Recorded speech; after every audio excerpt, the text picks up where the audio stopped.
if we know anything about Aristotle and his account of the heavens, then we know how central for him is the everlasting motion of the heavens. Whether you're reading the physics or especially the lambda of the metaphysics, the everlasting motion of the heavens is crucial. In fact, and I'll talk about this also a little bit later, it is impossible that there should not be not merely an everlasting and eternal material substance, but that material substance could ever cease to move, because, Aristotle argues, time can't cease. I'll touch on that a little bit later. But it is then the starting point when we think about a classically Aristotelian conception of the universe. It entails not merely that there are heavens, there clearly are heavens, but that those heavens should themselves be everlasting and everlastingly moving.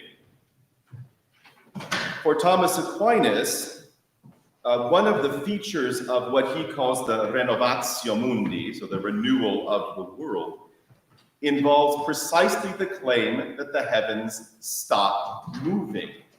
And so on first pass, this might seem shocking. Now, for those people who skip Thomas's cosmology, first, shame on you.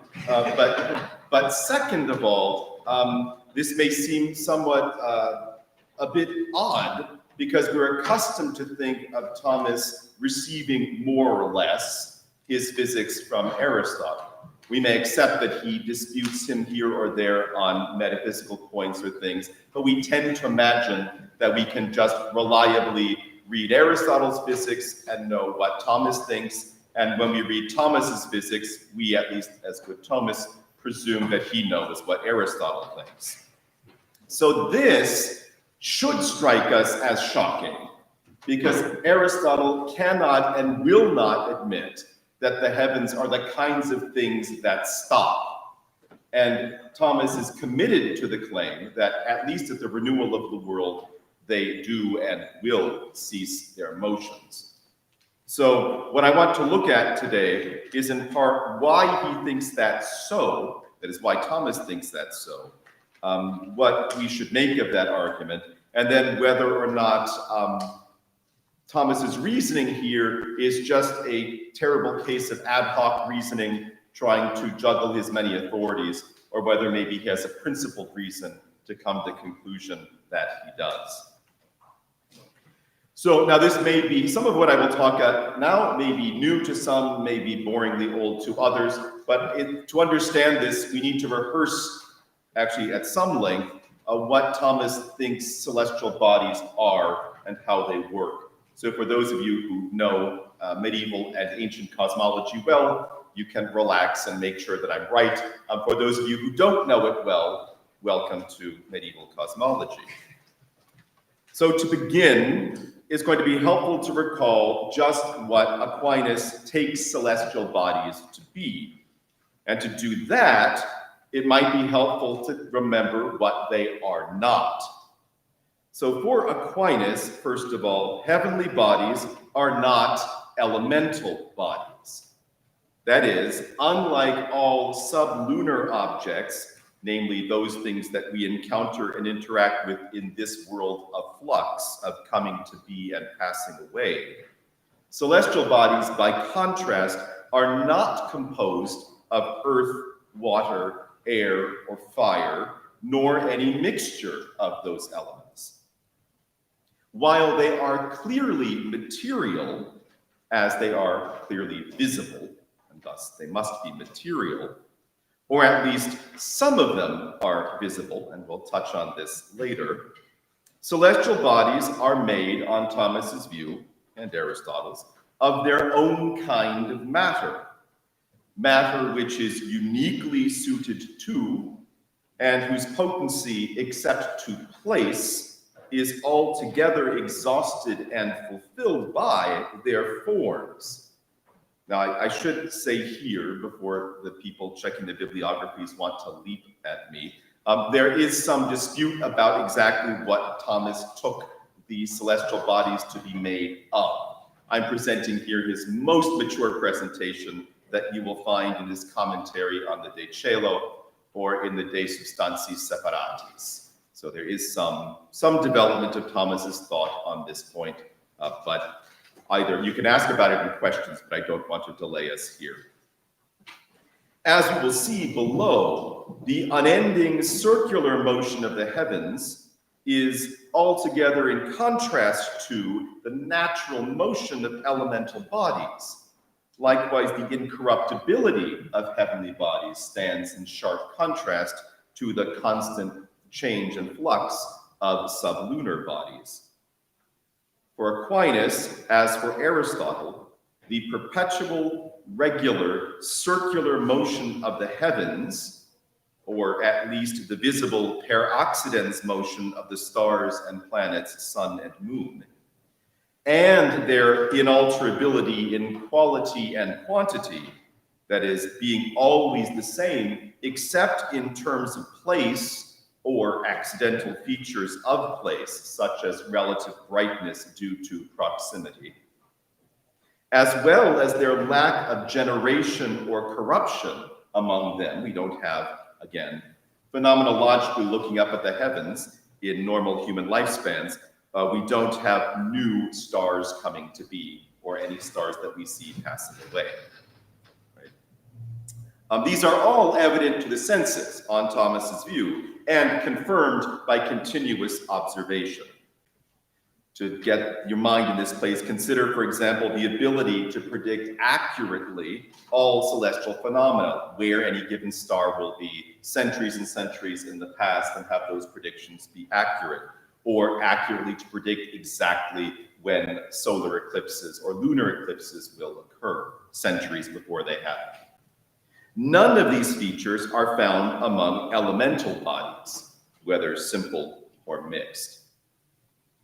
Now here we must also recall that celestial bodies are not, as we might imagine them to be, material spheres of great size passing through a void or some sort of empty space, nor even some kind of yielding medium, luminiferous ether or something like that. Rather, to see what Aquinas saw when he gazed upon the heavens, we need to imagine a series of hollow nested spheres. Right? So they've got a certain thickness, but hollow nested spheres, each one in direct contact with the sphere above and the sphere below it. These spheres, on Thomas's view, aren't just zones, they're material objects. They are solid, at least in the sense of being stable and unbounded. They're not gaseous and they don't float like that. But again, they're not made of, say, crystal, which would be elemental. For the most part, on Thomas's view, the celestial spheres are transparent, which is why the night sky, for example, appears to have so much empty space, and why we are able to see celestial objects both near, like the moon, or distant, like the fixed stars, at the same time. In other words, the lower spheres aren't opaque and blocking out our vision of the higher spheres. The reason we don't see them in the daytime, Thomas knew, as we know now, is because the sun is too bright for us to see them. However, while the spheres themselves are transparent, some of them, at least, have within them luminous bodies, namely, in order of proximity to the elemental world, the moon, Mercury, Venus, the sun, Mars, Jupiter, Saturn, and the fixed stars. These luminous bodies are embedded, that's my word, not his, embedded in the spheres, and so their movement across the night sky, or the day sky for the moon and the sun, and their other very periodic movements are largely indebted to the spheres in which they are found. Right? So we shouldn't think of them in the modern idea that they're a blob of something that's moving around. The blob is in the sphere, and the sphere is rotating. That's what he has in mind. Of course, it was well known to the ancients, as it was well known to Thomas through their writings, that the celestial motions were not and are not altogether simple. not the least of which is the infamous retrograde motion of the planets, which gives them their name, which means, of course, wanderer, or the very brightness of different planets at different times of the year or across years. To explain these complicated motions, the ancients theorized a series of celestial bodies in between the other spheres which bear the planets and the stars, each sphere with its own distinct circular motion. Now, there was an ancient, very lively debate, which again, I'm going to skip over a bit, in the ancient world about the precise number of these celestial motions to account for all the different moving that's going on in the heavens. The final number being either 47 or 49 or 55, depending on how you count. And I can stand with Aristotle here. Even he came up with his own system and then got very nervous and said, basically, but I'll have to pass this by the mathematicians to make sure I get this right. So I'm paraphrasing, but that's more or less what he says in the Metaphysics Lambda. Now, we should also note here, there were other theorized motions, just to get the whole picture, namely the epicyclical motion of the planets within the spheres. This is a complicated idea, and perhaps it may come up in questions. But this is the idea that you've got the rotating sphere, but then the star, or the planet rather, it doesn't just sit in the same place. It has a little circle that it does within the spheres. You get this sort of motion-ish around. So it has a circular motion within the sphere within which it's embedded. This involves complicated discussions of physics because the spheres are, as we will see, incorruptible, but to move through something looks like a kind of corruption. And so that's complicated. For Thomas, nonetheless, and for the others, somehow it has to work because the mathematics have to work. And he does appeal to that a little bit when he discusses the Empyrean heaven and how resurrected bodies could move through the incorruptible sphere of the Empyrean. Now, it also came to be observed that the fixed stars are not quite as fixed as they might seem, or at least they do not have one simple motion across the sky. Since it was accepted that the highest body, the first moved mover, the primum mobile, must have a single and simple motion by which all other motions come to be ordered as one, it was opined by the ancients and accepted, but not as ancient as Aristotle, and accepted by Thomas that the primum mobile wasn't the starry firmament, but a sphere beyond that we don't see. For Thomas, this sphere is called the aqueous or crystalline heaven, called aqueous or watery, not, Thomas thinks, because it is made of elemental water, that can't be on his view, but because of its transparency. It also allows, in a kind of, in a certain way, to make sense of the division of the waters above the heavens and the waters below the heavens. You have the elemental waters below and the aqueous heaven above. Finally, beyond the aqueous heaven is the highest heaven, the Empyrean, the fiery or intellectual heaven. Curiously, while Thomas admits the existence of the Empyrean, he also notes that it is neither revealed and known by faith through Scripture, nor is it demonstrable by reason. We know it's there merely on human authority. So he's still willing to work with it, and his earlier confidence in that human authority becomes more tenuous by the time he writes the Summa, because he recognizes the weakest kind of argument is from authority. But he thinks it's luminous, but not ordinary light, because if that were the case, then we would always have light shining on us, because it's the fixed sphere that encases the whole world, so to speak. So it has to be light in a different way, so we can't know it by observation, and it's never mentioned directly in Scripture. So there you go. Now, since the Empyrean is noted, among other things, for its immobility, and it raises a whole series of questions, I'm not going to occupy too much of our time with it right now, since we want to talk about celestial motion, not celestial immobility. So now I'd like to move to the motion of the heavenly bodies, now that we know what we're dealing with. Having established in a preliminary way that what celestial bodies are, we want to pass now to that, for Thomas, deeply significant but clearly evident fact about the celestial bodies, namely their local, more specifically rotational and epicyclical motion. As noted before, that the heavens move is not in doubt. Even the most unlearned observer can see that the celestial bodies, or at least they can see the luminous ones, move.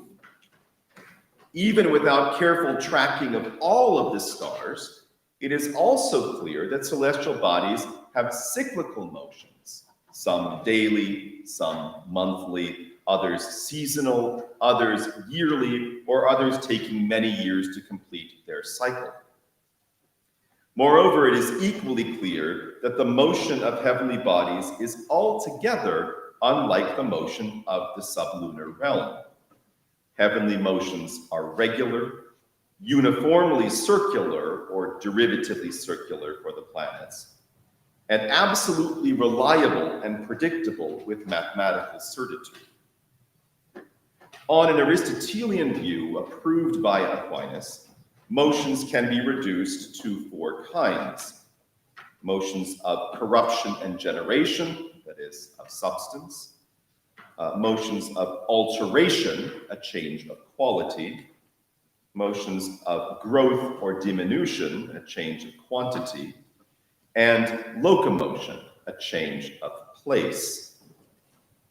It is characteristic of elemental bodies, including, Thomas thinks, even the simplest of elemental bodies, to be subject to all four kinds of motion. And it is also characteristic of the locomotion of elemental bodies in particular, whether they be simple or mixed, to be rectilinear, to go from point A to point B. So even the pure elements on Thomas's view, is important to remember this, can be transformed into other elements. You can make water become air under the right conditions with the right kind of active potency in the right circumstances. The celestial bodies, by contrast, are characterized as being in potency only to one kind of motion, namely locomotion, Thomas's potentia ad ubi, the potency to place, and locomotion of a single kind, namely circular or rotational motion is what he has in mind. As Thomas understands it, locomotion is the noblest of these motions, and circular motion the most exalted kind of locomotion. But why should that be? To understand the special status of locomotion as such, it is sufficient to note that while all other motions result in an alteration intrinsic to what is moved, and indeed Thomas does assert that substantial and quantitative change are rooted in alteration of some kind, qualitative change. Locomotion, on the other hand, is in a sense extrinsic to the thing moved, being a change of place, not a change in the thing itself.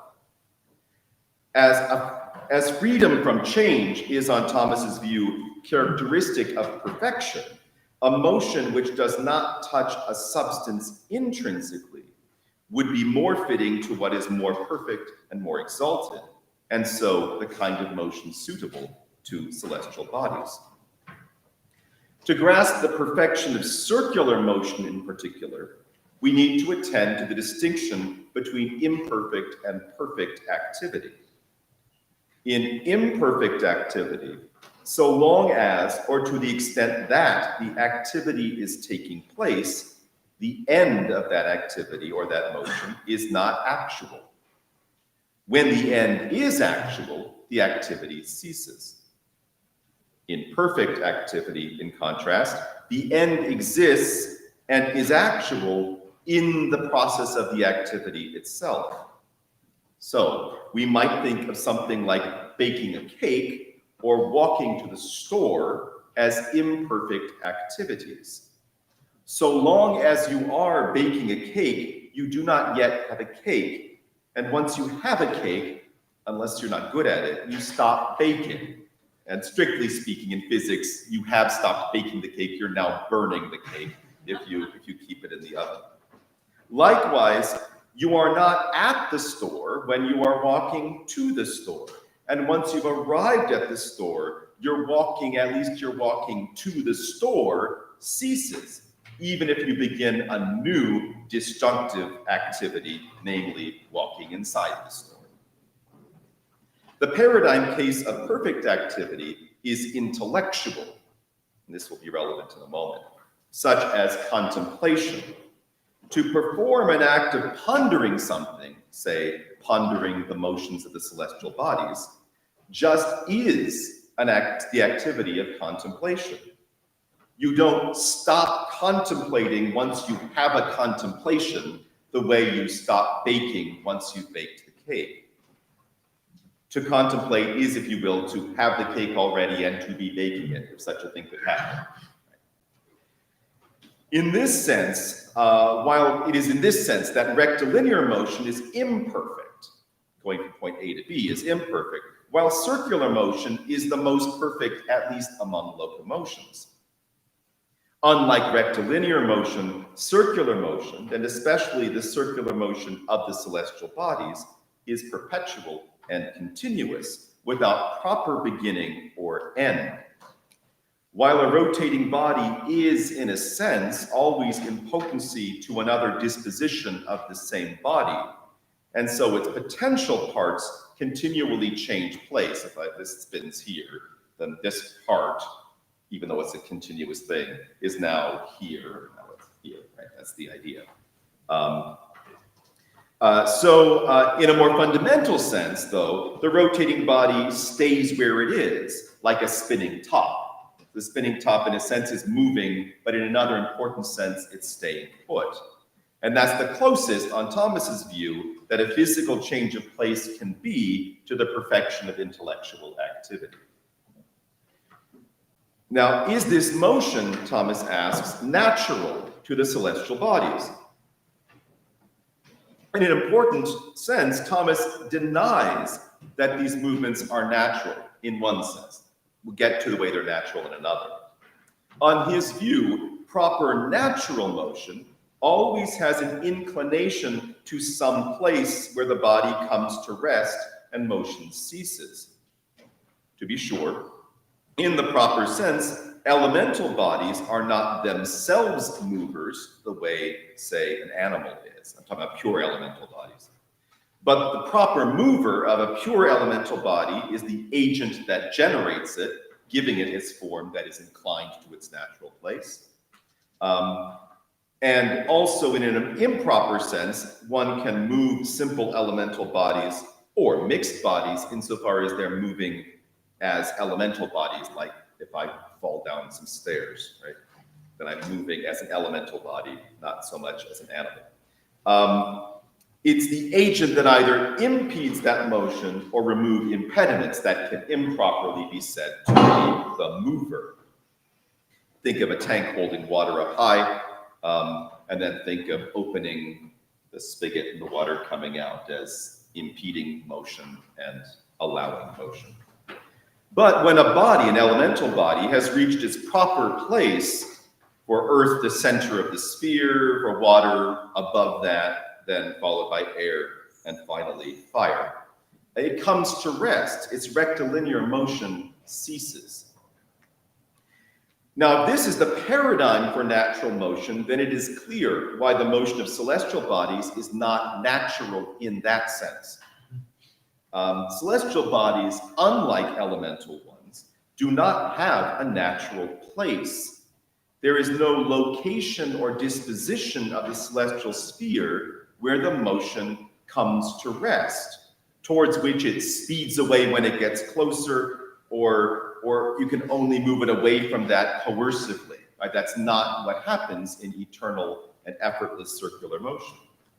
Rather, the celestial body is equally inclined to every position on its rotational path, so to speak, no more at home in one way than another, and always in potency to the rest of the rotation at every point along the way.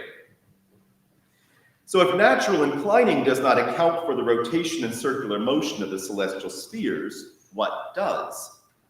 Here, Thomas accepts the ancient view that motion of this sort can only be explained by intelligent activity. We can know, he argues, that the celestial spheres cannot be animals in the terrestrial sense. That is, we cannot explain their motions the way we might explain the motion of a bird or a dog. The spheres, after all, if they should have some kind of soul, can't have vegetative powers, since these would involve growth and generation, and those things don't happen. It would also involve corruption, and that doesn't happen. Neither does he think they can have sensory powers for several reasons, but most of these hang on the bodily structure of the celestial sphere. Sensory powers require discrete sense organs, and those organs need to have proper elemental composition that undergo the right kinds of changes to respond to the sensory features of the relevant sense object. And these organs then have to go through further alterations when they receive the sensory species. Celestial spheres, however, are uniform and non-elemental and not subject to alteration. Hence, the only kind of intrinsic motive power they could have to explain their motion would be a purely intellectual soul that is a sort unknown below the moon, making them, if they are animals, animals decidedly unlike any other kind that we know. Curiously, Thomas is less than definitive on the question of the nature of the intelligences that move the spheres. We might presume he has a strong opinion. He actually doesn't have a strong opinion, or a strong opinion isn't what we think it is. He's aware of the ancient lore, some of which makes of the celestial spheres merely elemental bodies, and that's a position that he does reject quite clearly because of the character of celestial motion. But he's also aware of the tradition that they're peculiar kinds of animals animated only by this intellectual soul, or else he will say united, but not the way form is united to matter, but as a kind of separate substance whose job it is to tend to this sphere. This is a position that he associates with Plato, among others. He thinks possibly this is Aristotle's view, and for more on that, see his comments in the De Substantiis Separatis. To the two possible options, namely that the celestial spheres are peculiar kinds of animals, or that they are inanimate bodies that are united or associated with spirits, Thomas also knows the possibility that maybe God himself produces the motion directly. Thomas, however, doubts this latter view in terms of probability, given God's more general mode to bring about worldly effects through secondary causes rather than immediately by his power alone. So Thomas inclines to the position that the spheres are moved by extrinsic, that is, angelic activity. That's their motive cause. But he doesn't rule out the celestial animal theory. Rather, on Thomas's view, he says the two approaches don't entail a significant enough difference to warrant the need to press the matter any further. What is crucial on his view is that the motion of the celestial spheres is produced not by a natural inclination in the celestial body to a natural place, but by an intelligence. That said, Thomas does not altogether deny thinking of the motion of celestial bodies as a natural motion. He notes that while the celestial body does not tend to any one place, it has a natural, he calls it aptitude for circular motion. That is, when the intelligence does cause the circular motion, which is here and now always, the sphere is not undergoing coerced or violent motion. It's not contrary to its nature to rotate. It is open to its rotation, and so in a sense, rotating comes to it naturally. That said, for Thomas, there would be nothing contra naturam for the sphere to be at rest, a view that will be crucial for his understanding of the disposition of the celestial spheres in the renewal of the world after the judgment. Note here, I should say that it's the parallel that I mentioned at the beginning with the Aristotelian view, parallel but difference. The Aristotelian view, which admits and relies upon intelligence to account for the motion of the celestial spheres. That's the way they're moving on Aristotle's view. Again, take a look at the lambda. But for Aristotle, the eternal motion of these spheres is crucial.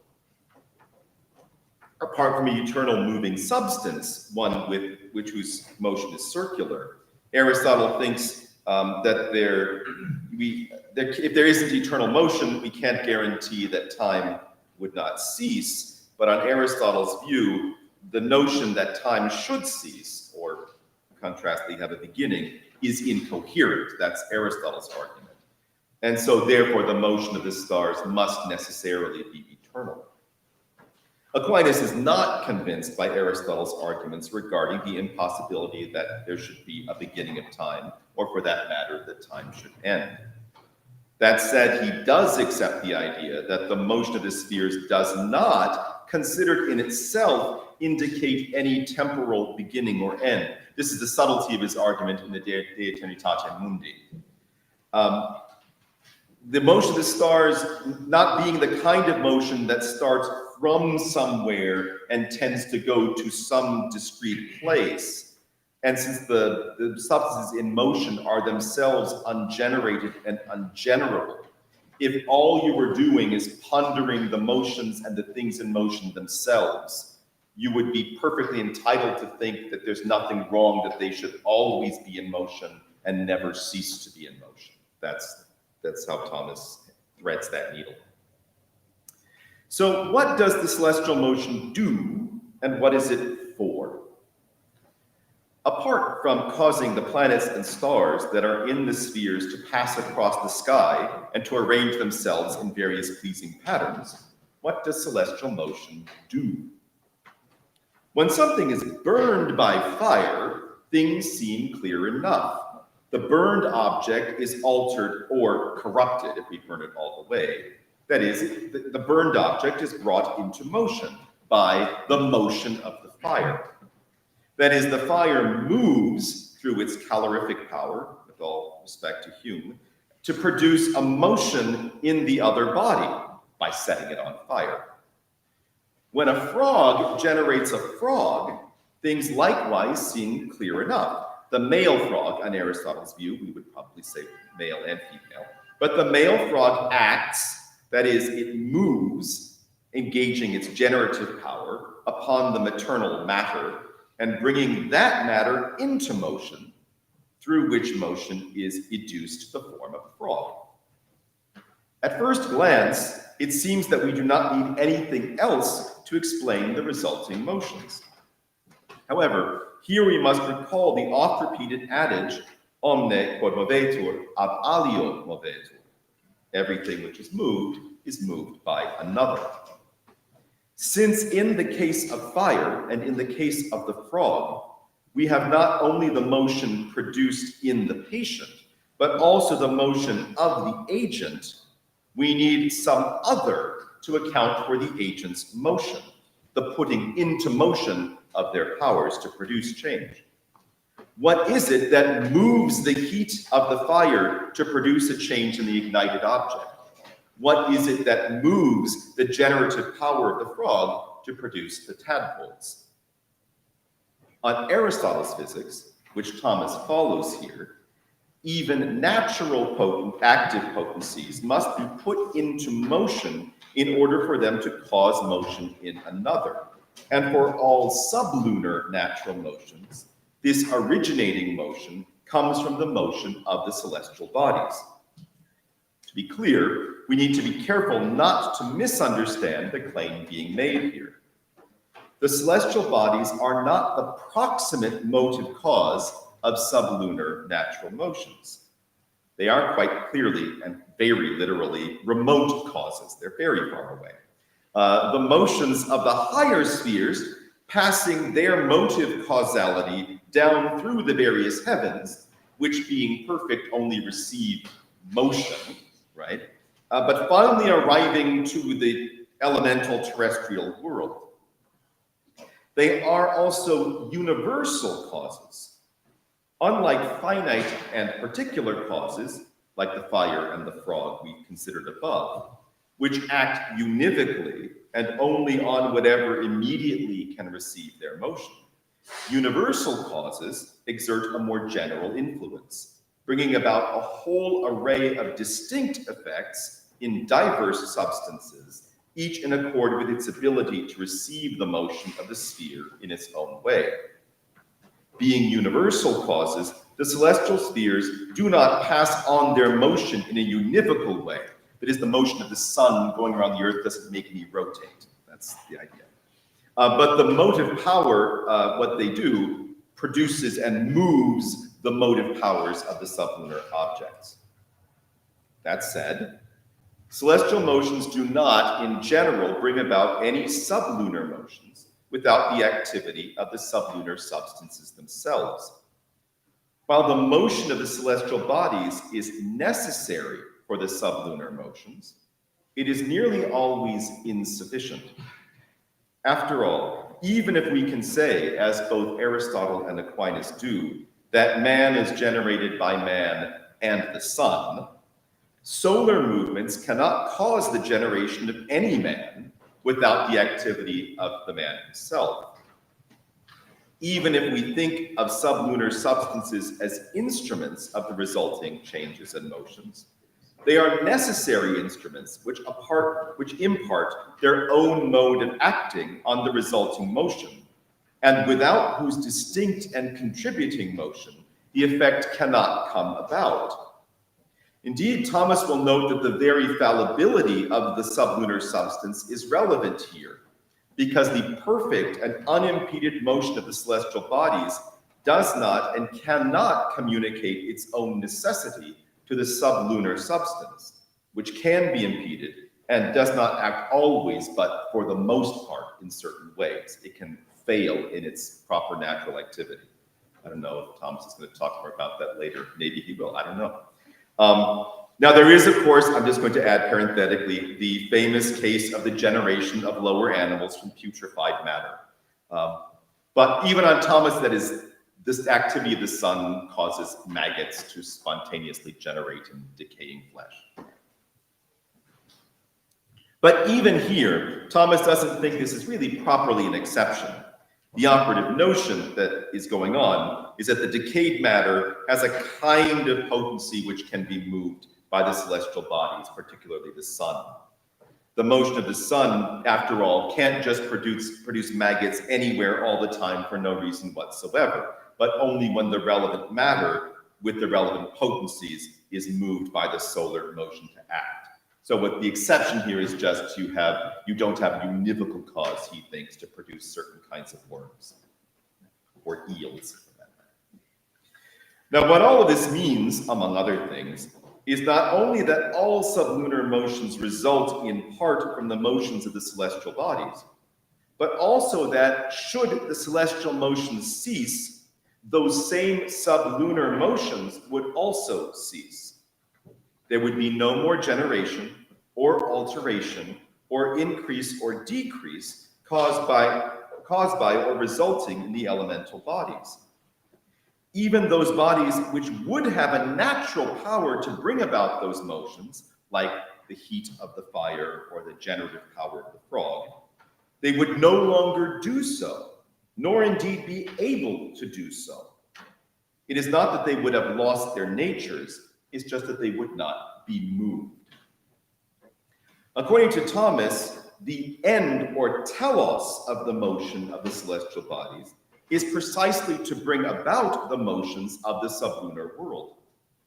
On Thomas's view, no motion exists for its own sake, and this is especially true for the circular motion of the celestial bodies, whose motion is not as such towards or away from anything, and has no natural or proper place of rest.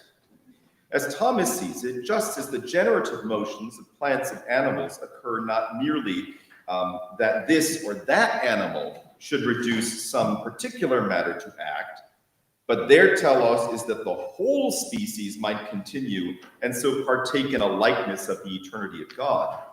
So the motions of the celestial bodies occur so that through their producing of sublunar motions, they might partake of the universal causality of God.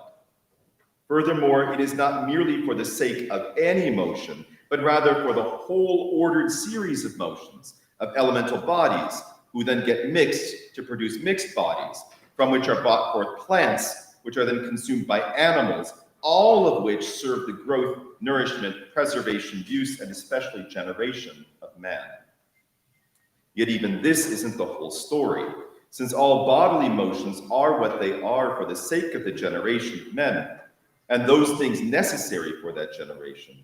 It follows that should there be some definite and finite number of men for whom this whole world system exists, once that number is obtained, further generation will not be necessary. Moreover, if that number should be the fitting number for the perfection of the world, taken as a whole, then any further generation would be counter to that good, as would any other generations or related motions that are ordered towards the generation of man. Since Thomas holds that there is such a perfect number of men, namely the elect, he holds that once this number is achieved, then the motions of the sublunar world should cease. As those sublunar motions follow from the motions of the heavens, then the heavens must cease. And in the end of celestial motion, in both senses of the word end, all the natural bodies of the world, both above and below the moon, will come to be at rest. I'll do some summarizing here so we have some time for discussion. Now, Thomas then thinks that when the renewal of the world comes, in terms of the world above the moon, what precisely happens is this ceasing of their activity. Below the moon, things are very different. We get the coming of elemental fire, purging all of the elements, destroying all mixed bodies. Because remember, mixed bodies are for the sake of plants, which are for the sake of animals, which are for the sake of man. We've got the men we need. So we don't need any of those. We just need elemental bodies, purified of the corrupting power of sin. But that corruption never made it to the moon or beyond. So those things didn't need to be purified by elemental fire, even if they could. The resulting order then has an elemental world below the moon and a stable heavens above. Now, for Thomas, this does raise a few questions. He asks, for instance, if the motion of celestial bodies, if there's no further motion of celestial bodies, how can they still illumine, since they're supposed to be shining even brighter than before? And as another example, he asks, well, if the motion of celestial bodies is not more inclined to one place or another, where would they end up? Right? What position will they occupy when this all finishes? To the first question, and I'll summarize here, Thomas will distinguish between those motions that involve a transmutatio materiae, that involve an intrinsic transformation, and those which involve in his language, diffusio similitudinis formae in medio. So a diffusion of the likeness of its form in a medium, namely shedding light and your color passing through the illumined air. The latter sort, he says, is compatible with being unchanged, and therefore the stars will continue to shine, and by their shining, other luminous sublunar elements like fire will also glow as well.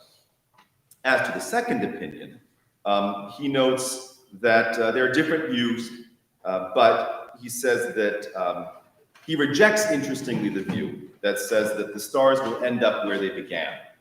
And his reasoning is that that takes 36,000 years for the stars to go through their whole system and get exactly back where they were before. And he takes it as doubtful the world will last that long. So he rejects that as implausible, also because then a good astronomer could figure out when the world would end And so he says that God will choose a fitting arrangement of the stars, not because there's no better one than the other intrinsically. All right. So a few last comments, then I'll be open to some questions. Is this balance of things ad hoc? I don't think so. Thomas is committed to the truth of the scriptures about eschatology above all, and about the renewal of the world and the new heavens and the new earth. So if it says that there's no death or dying, then there's not going to be death or dying. If there's no tears, then you're not going to have generation of water either. These things can't be happening. But what I find interesting about this account is he resists any attempt to merely say, God just prevents those effects from coming about. He knows that God could prevent the heating motion of the fire for the three men in the fiery furnace in Daniel.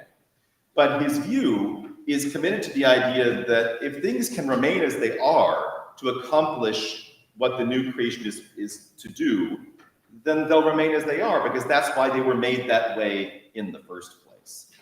I think when we consider this matter, and this is how I want to close, we need to remember that for Thomas, he's deeply committed when he talks about the world to the notion of order. And it's the order of the world, not merely synchronically, but diachronically, taking into account its entire history, that is the order that God has in mind. That's the way we understand the goodness of that order from beginning to eternity. And not just how the parts play a role here and now, but how they've already been prepared for to play the role they'll play at different moments in the history of the world. Thank you, and I'm open to questions.